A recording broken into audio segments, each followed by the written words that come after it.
my name is Lee, and I'm going to tell you how I survived being born in prison and incredible life afterwards. I was born in HMP Style, which is a women's prison in central England. My mum was a teenager, a prisoner, and my dad, I believe, was a prisoner too. Also, he was both in prison when I was born. Both my parents was in prison because they was on drugs. Both of them was teenage drug users. So my mum was arrested for theft at 19 and got 6 months in prison. She was pregnant with me at the time. So as she's due to give birth, they're asking, do they mind giving me up for adoption? So she was very torn by that. She didn't make a decision straight away. So in the meantime, when I was born, I spent quite a bit of time with her on the mother and baby unit. So eventually I went to an orphanage near the prison. The orphanage was very strict. The babies was all put in a room, fed at 4 p.m. and then nobody went back then till the next morning to see them. So it was a very tough place. Obviously my mum didn't know that. I spent a lot of time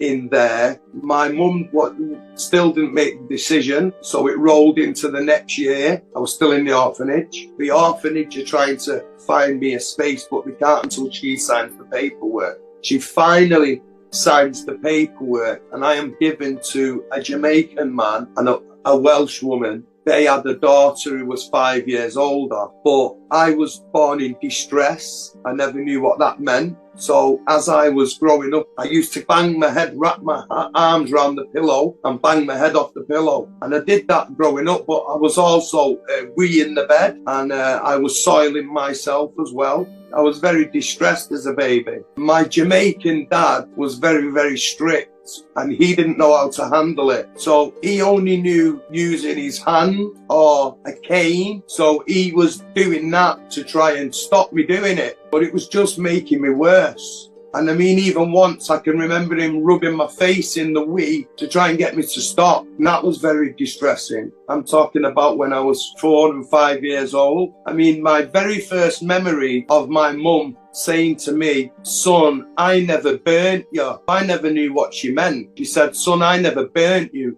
She used to smoke a lot of cigarettes. So she told me I've got a big burn on my back. When I realised what she meant, I looked in the mirror and I've got a big cigarette stub out off a cigarette.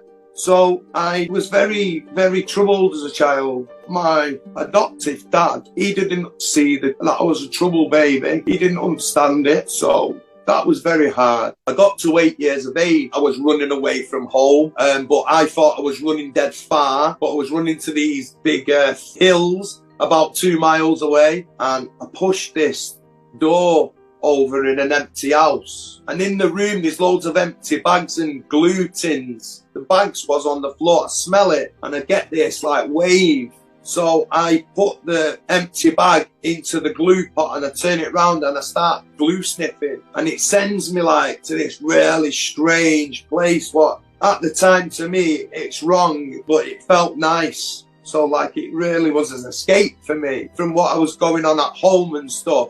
So I started following the glue sniffers around. I knew which lads used to glue sniff. So I used to follow them to the empty houses, and when they finished, I'd go in and get the glue and find the tin. It quickly progressed into butane gas. You know what you fill your cigarette lighter up with? I'd use one of them and push that into my mouth. And that was really strong hallucinogen. It was a very strong high. And for some reason, I felt like I was closer to my mum, if that makes any sense. It felt very comforting to me. So I enjoyed that straight away. So what happened is one Saturday morning, my adoptive mum, my dad, my sister have gone to the supermarket. So I gone downstairs, got my mum's gas, my adoptive mum gas out the cupboard, put it to me like this. Unbeknown to me, my sister never went to the town. She's upstairs, so she hears me and gets up and walks down the stairs. But because I'm so high on the gas, I don't see her coming down the stairs.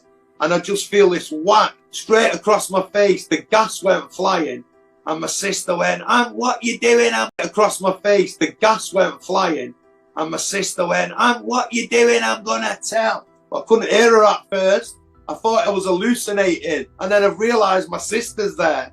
So she told my mum and dad. I didn't really get told it was wrong. They was just like talking amongst themselves. So they tried to just brush it under the carpet. But to me, that was the green light that I could do it more. And what happened is we moved about a mile away over this hill. I was 11 by this time. It was new people. It was a different area. I met this guy who was about 16. And he said to me that I had a games console, a computer thing. And he said to me he's got games for it. So I arranged to go back to his house like the day later or later on that day. And I've gone to his flat and he just kind of grabs me and drags me into his bed. Raped. I get raped and abused. And I go home in shock, like completely mortified at what's just happened to me.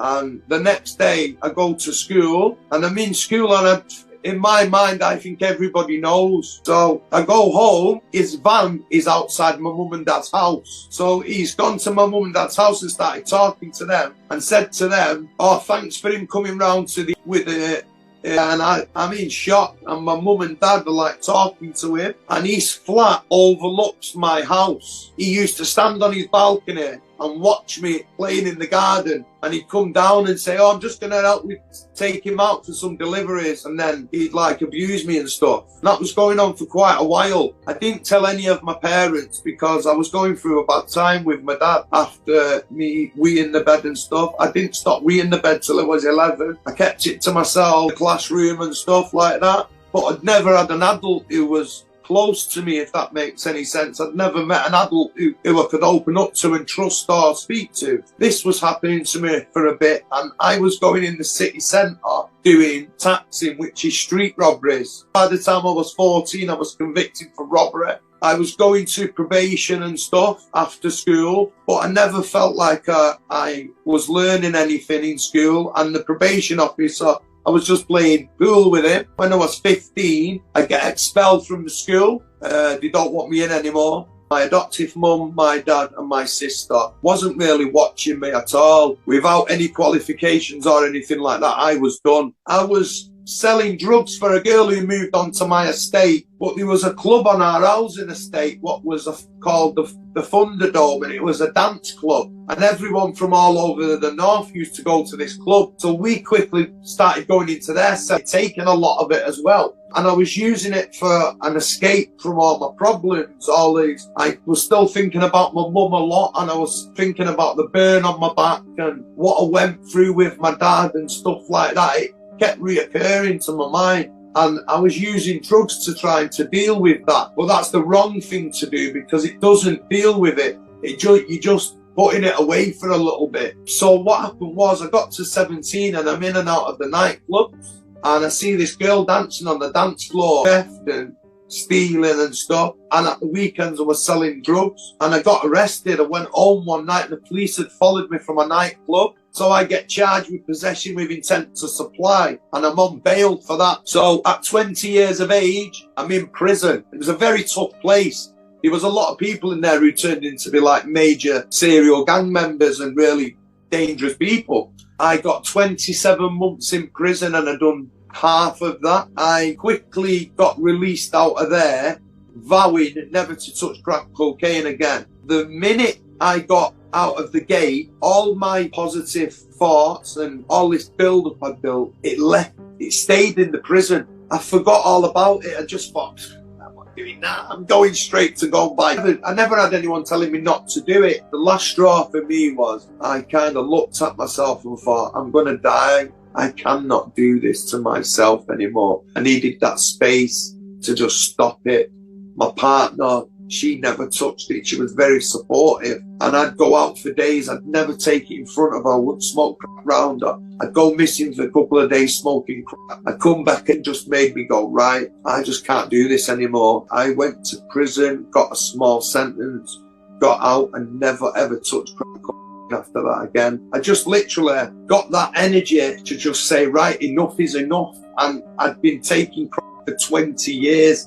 And in that 20 years, I got shot, I got stabbed, I was in and out of custody for all different charges. Since I got clean, everything's just turned round for the better. Clean, everything's just turned round for the better. Me and my partner's relationship is solid. We've got a new baby who's 3. I've built a relationship with my birth family, my birth mum's family. I've got pictures of my mum now, and I've got cousins, and I've got nieces and nephews and other family what I've not even met yet, and like it just goes on and on. It's just like this dream come true. Now, even though I've been through a lot in my life and I am a survivor, a victim, whatever you want to call it, I'm happy to live with that and share that with people to show that it don't have to break you down to nothing. You can turn your life around at any moment you want. Deal with the things that you want to deal with without falling into overusing anything else. Yeah,